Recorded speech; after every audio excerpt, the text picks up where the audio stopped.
and welcome to episode 5 of the Go Far Fast show, our small business talk show that's designed to get you, our viewers, the answers to the burning questions of today. And we've got a really great theme for today, a really practical one that lots of us actually, it appears, have been really interested in finding out the answers to. So Aaron, this is going to be a highly practical, really valuable episode, isn't it? It certainly is, Merlin. I can't wait for this one. So, as always, the name of the show is the Go Far Fast Show, and that's exactly what we've got for you today. Joining us today is the wonderful Chris Taylor, who is the co-founder of Podcasterist. He helps businesses tell their story one podcast at a time. From finding the guests to recording and editing podcasts, the Podcasterists do it all. We can't wait to ask some questions about how did the oven-ready HR get started? How do you start a podcast? And is it actually easier to produce a podcast video content? All these and a whole lot more. Then we couldn't let Chris leave without facing our legendary community questions. As you all know, my favourite part of the show. You guys have all delivered. And Merle, can you let us know exactly how this format works? Yes, so Aaron, you've summarised it beautifully. We'll warm Chris up with a few opening questions, again, collected up from you, the community, but Aaron and I will paraphrase them just to get Chris into the groove of being interrogated. And then, as Aaron says, we'll turn over to the real scenario-based questions that you've been sending in, guys. So lots and lots of quandaries, lots of hints and tips being sought. So we'll get through as many of those as we can. Don't worry, however, if you've sent in a question and we don't quite get to it in the vodcast, then you can hop over onto our podcast channels, all the usual ones, and you can hear the extended version of the show, which will scoop up all the questions that you guys have sent us in. In the meantime, don't forget to like, comment, and subscribe as you go along. And also listen out, because if we're not covering something that you really want to hear about, then Ferrilio's community is full of experts just like Chris Taylor. So we can get you more answers to more questions if you let us know what it is that's keeping you up at night or frustrating you or making you excited and you'd want to find out more. So Aaron, shall we invite Chris to join us and kick off with the warm-up interrogation? Certainly, Merle. Chris Taylor, welcome to the show. Thank you very much. You're actually putting us under a lot of pressure here because, you know, we've got a real expert. Oh, no, relax. I've got sweaty palms, actually. I'm quite nervous. Well, you know what they say. If you're not nervous, then you're not ready. So I'm glad to hear that you're ready. I'm glad for that. So let's start off with the first question then, and let's give yourself a chance to get warmed up. Let us know a little bit about yourself. So how did you get started with the Oven Ready HR, and where did the name come from? I got started in podcasting, actually.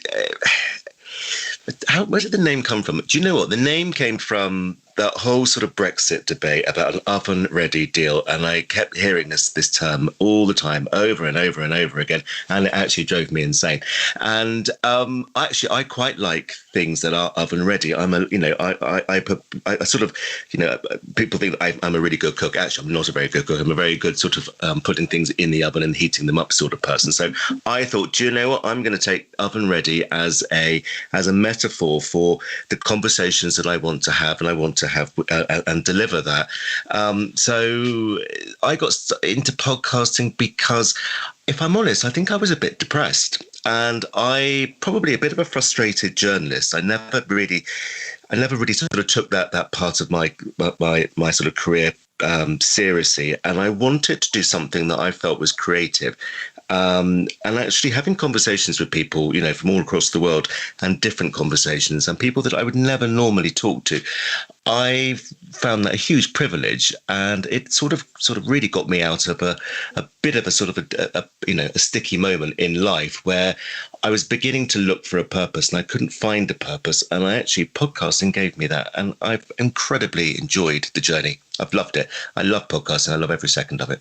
That is such a fantastic explanation, Chris. I think thank you for the candor in answering that question as well. I think many of us wonder how somebody gets to being one of the top UK podcasts with such sort of glamour and success that surrounds it. Indeed, it's exactly why we want to interrogate you today. But knowing the roots of how you came about setting it up actually is even more powerful. It kind of feels more accessible to us. You know, you can have a bad day, you can be having a bit of a moment, and you can still lever that and create something really successful. And I guess that's where the second question comes from really today for you. And that is what is so special about podcasts? Everybody seems to be talking about podcasts these days. It clearly takes a lot to get to one of the top slots, as you know well. But should we all be jumping on the bandwagon and starting podcasts? I think it depends if it's a hobby. If it's for a business, I think you've got to have a purpose and you've got to understand what it is you want to talk about if it's a business podcast and you're representing your brand. So, what is it you want to talk about? Do you want to sort of bring the brand to life? Do you want to explain the organization's purpose? Do you want to tell stories within that firm or that organization?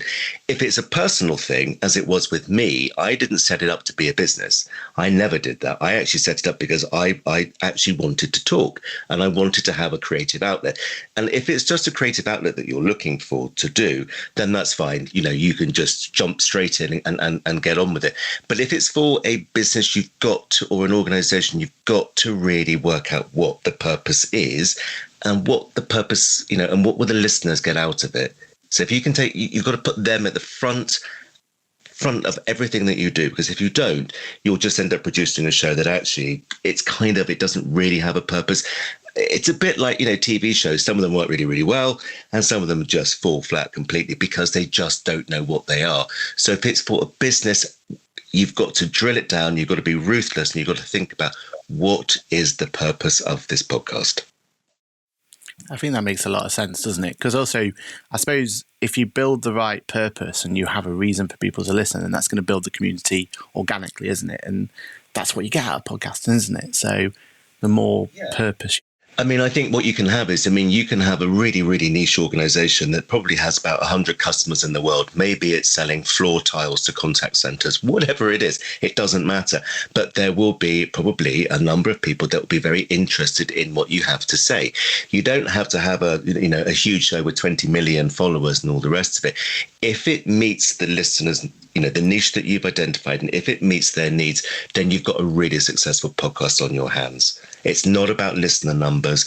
It's about actually delivering content that people genuinely want to listen to and will come in, every single week or every single other week or month, or however often you want to publish your episodes.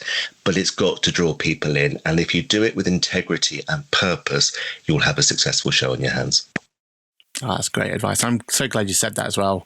I'm involved in no less than 3 podcasts at the moment.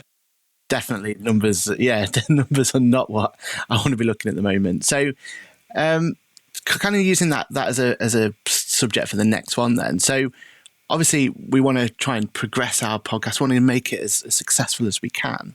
So what do you think that all the best podcasts have in common?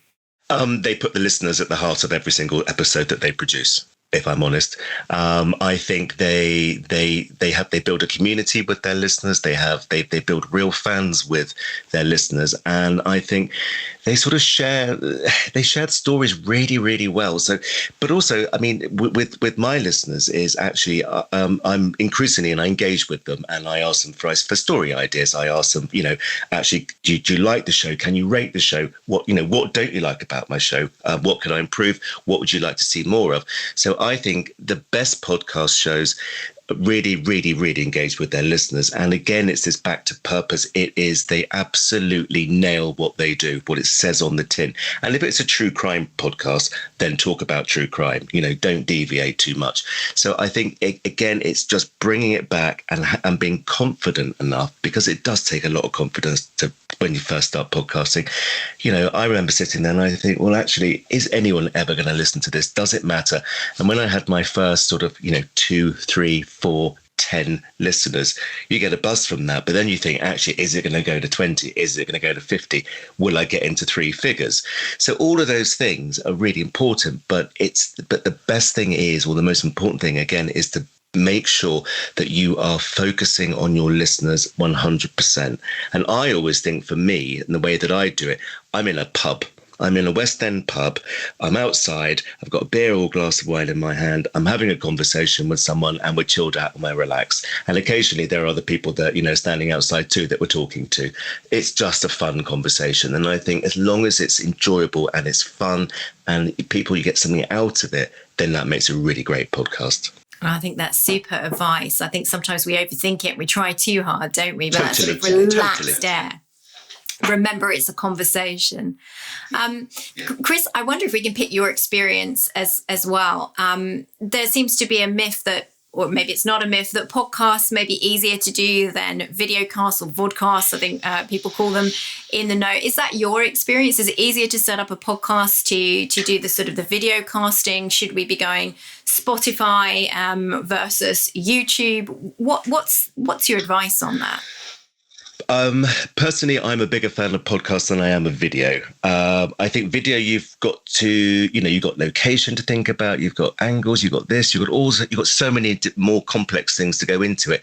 Having said that, podcasting audio has to work harder.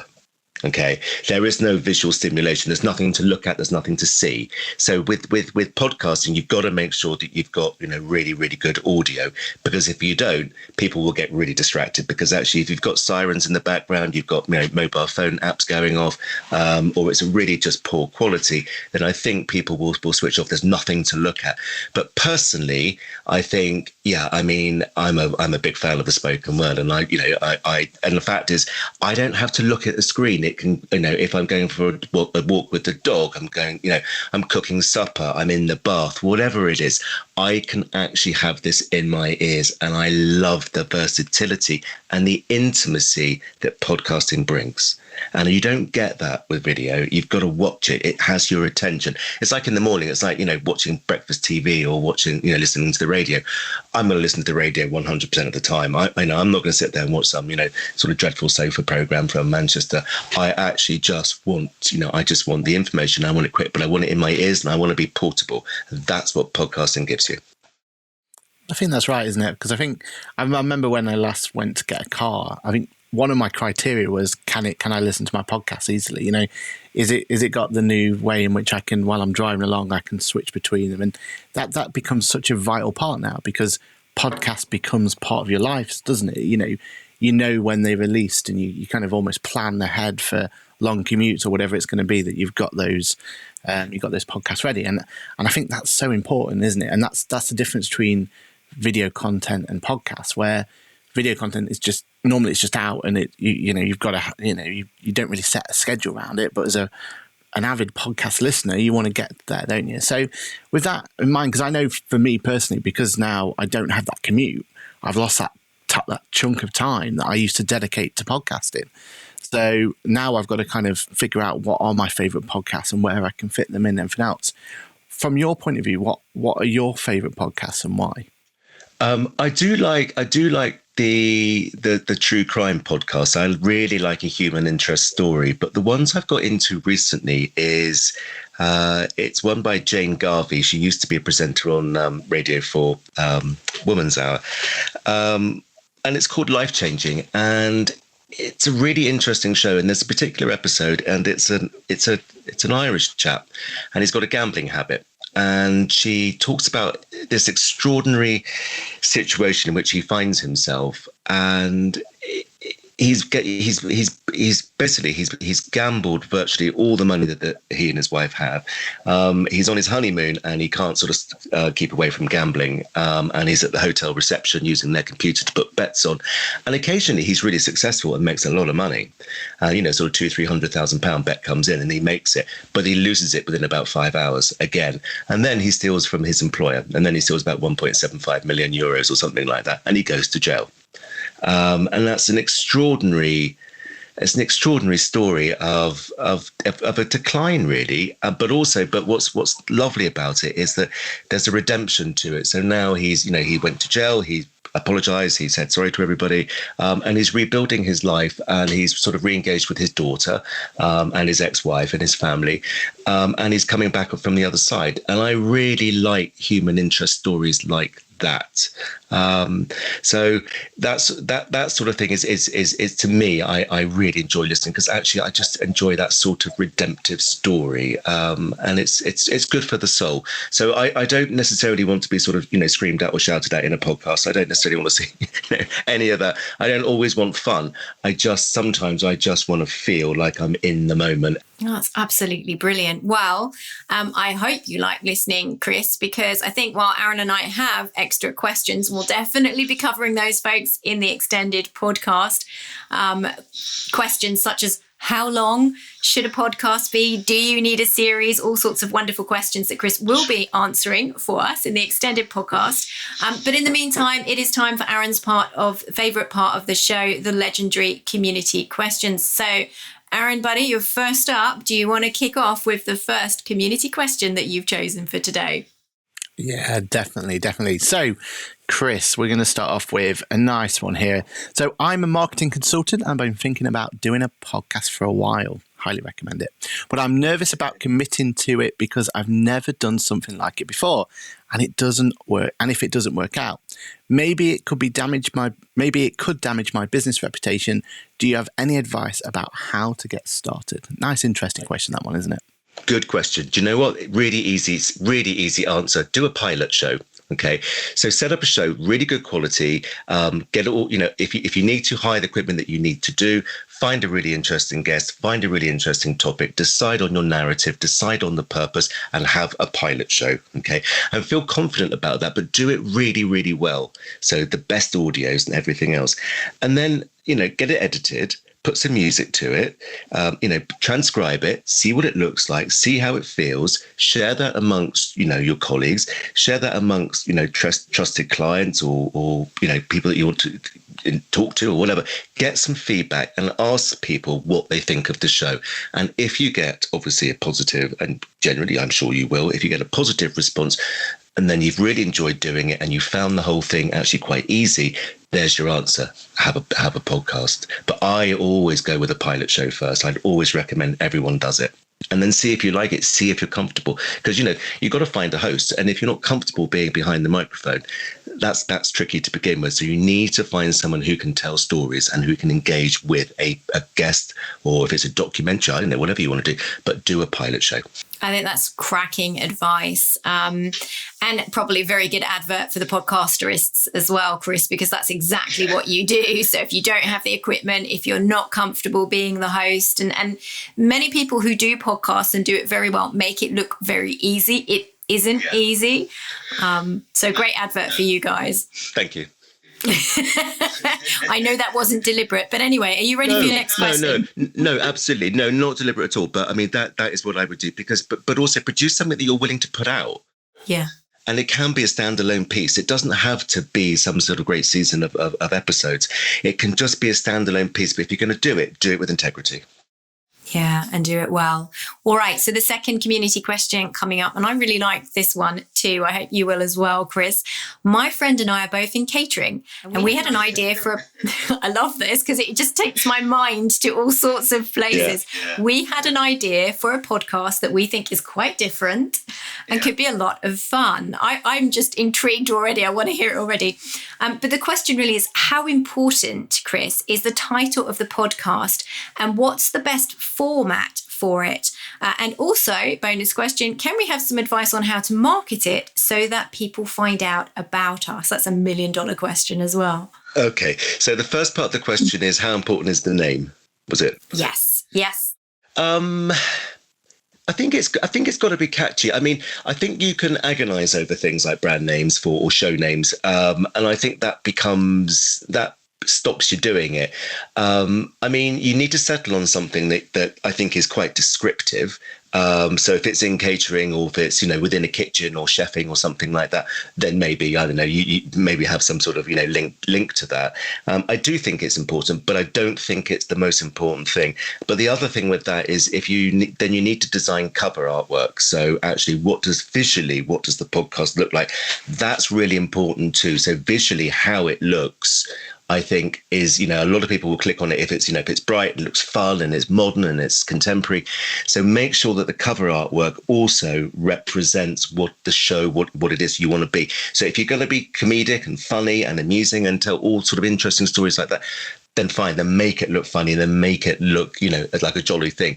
If it's more serious and more business focused, then of course, you don't need, you've got to make sure that the cover artwork represents that. And also the name of the show looks sort of serious and has, sort of rather, interesting content. But it depends really, I think, on the content of what you want to produce. Now, the second part of it was that about in terms of how you get it publicized or how you market the show. So there was one in between, which was just format. Are there any particular pieces of advice on formatting? Well, there's lots of different formats that you can have. So, I mean, I tend to do me and a guest, but you can do lots of different. It doesn't have to be like that. It can be more vox poppy. It can be more sort of documentary. So, therefore, you pick a subject and you might, over a period of weeks, interview a number of different people about something, and then put those recordings together and actually have a documentary. And I'm quite interested in those, and I'm actually going to explore that for my own podcast because I think that's a different way of doing it, and it slightly takes the pressure off of the actual day. So it depends really. I mean, those that have, I think, two hosts, I think work really, really well. But you've got to have a chemistry between two hosts, and you've got to make sure that works well. Because, generally we are all in different rooms and we can't see each other. There's no visual cue. So you don't always know when someone's about to finish something or about to sort of jump in. So I think if there's going to be two of you, you need to obviously get on really, really well to host a show. That sounds very true, doesn't it, Aaron? Yeah, I'm early now, and I'm sure you get on famously. Yeah. All right. And the final question there, or part of the question there, Chris, was just about marketing so that people can find you. Yeah, I mean, sure. I mean, look, most of the hosting sites like Buzzsprout, where you'd actually host your show, they will do a lot of this hard work for you. So they will submit your show to all the major directories, the Apples, the Spotifys, the Googles, all the rest of them, and they'll make sure that happens. Actually, they take the hassle of that away, and I think it's about I think it's about $12 a month or something like that in terms of hosting the show and submitting all of that data. So they get the RSS feed. They submit it to all these directories, and you will begin to get noticed. But also in terms of marketing, I always do transcripts. I think it's really important. I think it helps with search engine optimization. And again, you can use the content on your website. You can use it as a blog post. You've got to think a podcast has long form content. You can do lots and lots of things with it. It's evergreen. You can use it in so many different ways. That's the beauty of it for businesses, is it's just not an interview. You can use it in your marketing, your email letters. You can use it on your blog posts. You can do audiograms on LinkedIn or TikTok, any of those things. So there's lots of other social media too, which you can use to engage the audience with. I think that's really, really important advice there, isn't it? And that idea that it's evergreen as well, I think that resonates into the fact that, there is a lot of effort you've got to put in. There's a lot of time commitment, but as you said, it's evergreen. That's going to hopefully it's going to be there for you for a long time. So yeah, I think that's brilliant. And also I think with that format of the show, I suppose the other thing is that you can evolve it over time, can't you? You shouldn't feel pressured from day one to keep that format forever. So no, look, you're absolutely right. The thing is that actually, Oven Ready evolved. It was very sort of, it's all about HR. I'm going to talk about HR. And that was rather dull. So actually, it's more now from the stories from the world of work. So I will go into something about, for example, I'll interview an academic from Leeds, talk about, the dark side of workplace behaviours. Now, we don't go in and say, well, this is what you should do as an HR manager, blah, blah, blah. That's boring. Who cares? No one's interested in that. What's more interesting is actually how toxic work cultures evolve and what is bullying and what does that look like and how does it feel. And I've just done recently an episode with Timpson, the high street cobblers. I didn't realize that 10% of their workforce are actually ex-offenders. Now, actually talking to an ex-offender about, what was life like in prison and what has this opportunity with Timpson given you is a completely different story to what I first started out with in Oven Ready. And actually it's much more me. So the show has evolved, and you'll always find that your show evolves. Always. Yeah, definitely. This next question that really does resonate with me, actually. And I promise it's not me that's asking the question. I promise it's someone else in our community. But it's a great question. I started a podcast about 2 years ago and I put loads of effort into it, but I never got many downloads and it didn't really help my business. I enjoyed doing it, and I know other people have had a lot of success with podcasts. So I'd like to try again. How do you get the right followers, and how many followers is a measure of success? I don't really know how it works and if it's worth it at all. Okay, I think I read somewhere, and it might be wrong, I might have got it wrong, but I read somewhere that if you've got more than sort of 200 listeners or 200 downloads, you're in the top 25 podcasts in the world. You need to look at it in a different way. And I think this is going back to my comment about evergreen comment. When I set up Oven Ready, I have an HR consultancy, and I've never, ever, ever mentioned my HR consultancy in my podcast. Okay, if people want to find out more about me, they will. If they're interested enough, they will. And I always, hear my details, follow me on Twitter, blah blah blah blah. So that's great. But if you're focusing on the number of listeners, you're focusing on the wrong thing, and forget it. Okay, because you're not Josh Rogan, you're not going to have 20 million followers and all the rest of it and listeners. It's not going to happen. If you could stand up in front of, let's say, 35, 40, 50 people a week that were interested in your product, in your service, in a room, and you could talk to them for 35, 40 minutes, you do it.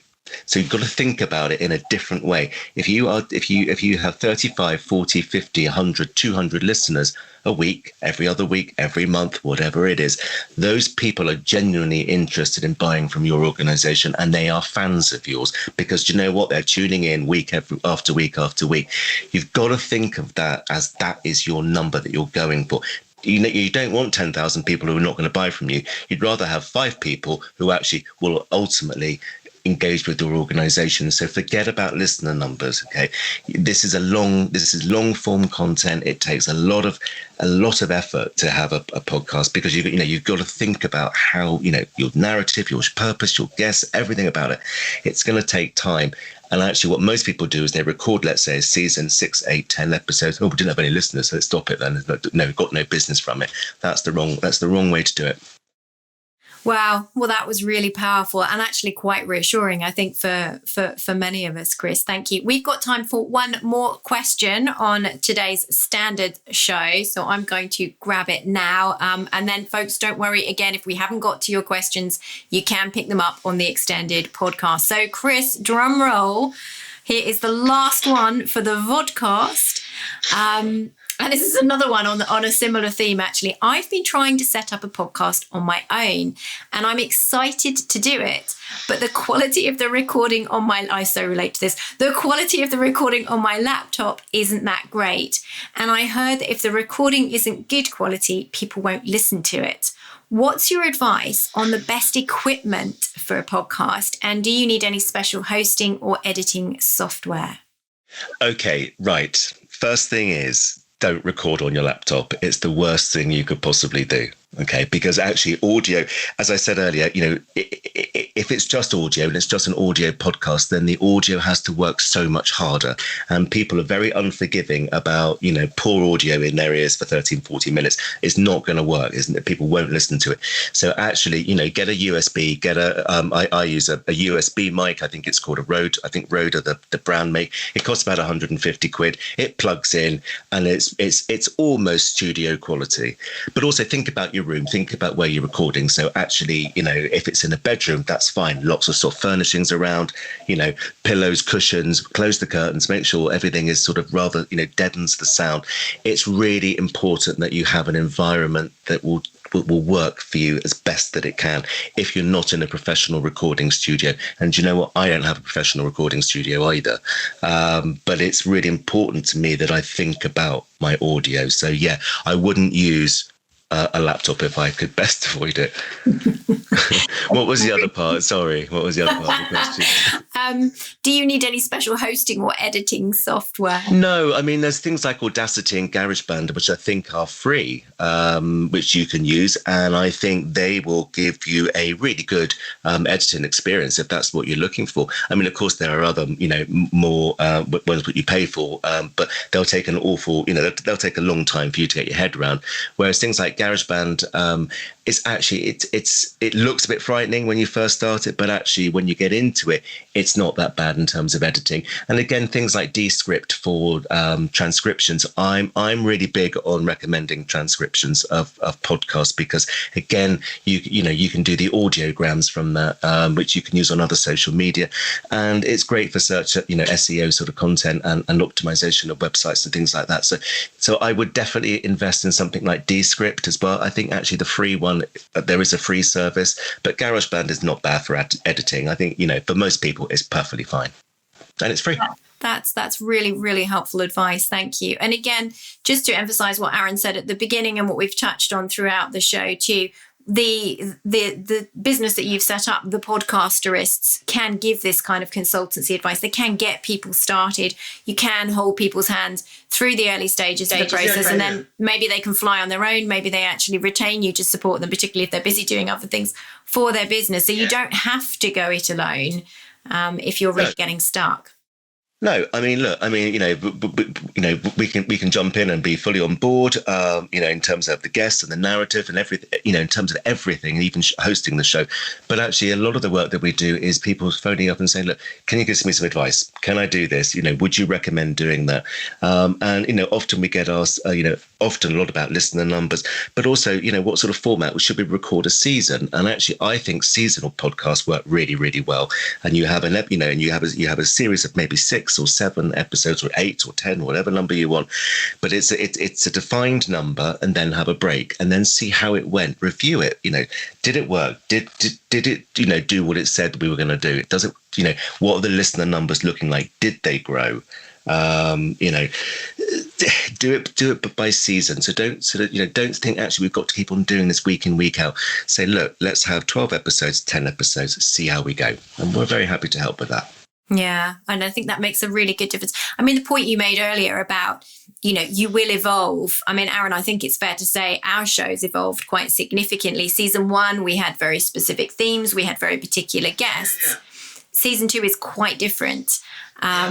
And I've loved that. I've actually really loved the evolution. I've loved the fact we're much more practical these days. We tend to get to grips far more. I mean, we've always had community questions, but even the community questions themselves have changed. And I think there's a magic to that. Yeah, no, absolutely. No, I mean, it does evolve, but that's the beauty of it. And, it's like TV shows, you perhaps you get a different host in, the set changes, whatever it is, things get creative and things do evolve. And don't be frightened of changing something that doesn't work, because that's the beauty of podcasting is, if it doesn't work, change it up a little bit. Okay. Yeah. Get a different host in, or, do sort of, don't do a documentary, for example, because I'm going back to what I said earlier. I'm really interested in their sort of documentary style podcasts. I really like them. And it's just a different way for me to do something. So I'm really looking at that for season 3 for me. Yeah, I think it's fantastic. I'm still in my head going back to the 2 catering folks who've got this brilliant, fun idea. All my imagination goes wild in this. I'm like, are they going to talk us through how they make stuff? Are they going to talk us through their typical day? Are we going to get the horror scenarios? I think that could be really fun. I hope guys, if you do this, please let us know so we can follow you, but also we can help spread the word, because I think it's going to be awesome. Aaron, did Chris answer some of your burning questions today, or do we still have to get to them in the extended podcast? I mean, we've still got some big questions to ask in the extended podcast, but Chris, you've been brilliant. I mean, some of the questions that we've posed to you are not easy questions at all, but you've handled them so well. And I've certainly taken away some great little tips. I think I didn't even think about transcribing before, but I think you're absolutely spot on there. It's really, really important. It's really important because I've learned how to do it, and it does take a little bit of time. But it's so important if you want to use that you want to use the content in lots of different ways, because you've invested in this medium, and you've invested in an interview. you can make it so much more on YouTube or TikTok or Instagram or all of these things. You've got so many other ways in which to put that content out, and having audiograms really helps. It really helps bring the listeners in. And the other thing, the final thing I'd say is that I really like doing highlight shows. I mean, I've got Oven Ready Reheated, and I love my reheated shows. And I go back and I put compile the best bits from let's say the last 12 episodes, and I do a couple of compilation episodes. And again, they are brilliant in terms of bringing people back to listen to the full episodes. So just think about how TV does it. Think about how successful TV shows really go well. Those sort of those specials on Only Fools and Horses. They've got 20 millions and millions and millions of viewers, but they really, really put together a beautiful thing. And again, with your podcasting, just think about it in that quality, and you can do it with minimal investment. To be honest, you can do it. Be brave. Be brave. Fantastic. We'll be brave. I mean, that is Ferrilio's motto. In any case, it's the community's motto too. So what a wonderful way to end a fantastic show. Chris, thank you so much for joining us this morning, submitting yourself and submitting yourself to Interrogation. It's been a real pleasure. Folks, that's it for today's vodcast show. Hop over to the extended podcast if you want to hear Chris being interrogated more about the length of podcasts, series, no series, all sorts of other community questions that we haven't had time for today's show. It just leaves me to wish you all another great week ahead, whatever you're doing, wherever you're going, whatever you're listening to. I hope it's us as part of your podcast selection. Do let us know if there's anything else we're not answering that you'd love us to talk to another one of our spectacular guests about. In the meantime, that's it from us for today. And don't forget to go far, fast.